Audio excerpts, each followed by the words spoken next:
যদি তোমাকে বলি এমন এক যোদ্ধা ছিল যারা মৃত্যুকে ভয় পেত না এবং যুদ্ধে হেরে যাওয়াকে তারা তাদের জীবনের সবচেয়ে বড় লজ্জা মনে করত, তাহলে তুমি কি সেটি বিশ্বাস করবে? হ্যাঁ, এই যোদ্ধাদের সামুরাই বলে ডাকা হতো। সামুরাই যারা জাপানের মধ্যযুগীয় যোদ্ধা, যারা যুদ্ধ, সম্মান এবং আনুগত্যের প্রতীক।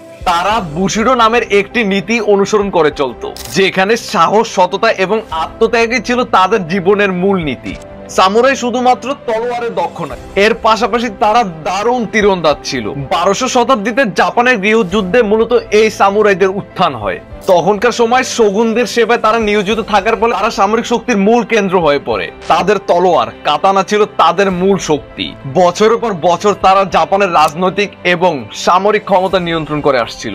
কিন্তু 19 শতকের মেইজি পুনর্গঠনের ফলে আধুনিক সামরিক বাহিনী গঠিত হয়। এর ফলে সামুরাই যুগের অবসান হয়। তাদের বুশিডো নীতি কাগজ কলমে রয়ে গেল, কিন্তু তাদের সেই তলোয়ারের ঝলক ইতিহাস থেকে হারিয়ে গেল। তো ভিউয়ার্স, আধুনিক যুগে যদি সামুরাই যোদ্ধারা থাকতো, তাহলে তারা কি বর্তমানে সবচেয়ে ভয়ঙ্কর যোদ্ধা হতো? আপনার কি মতামত সেটি কমেন্ট বক্সে জানাবেন। আর ভিডিও ভালো লাগলে চ্যানেলটি সাবস্ক্রাইব করে রাখবেন। ধন্যবাদ।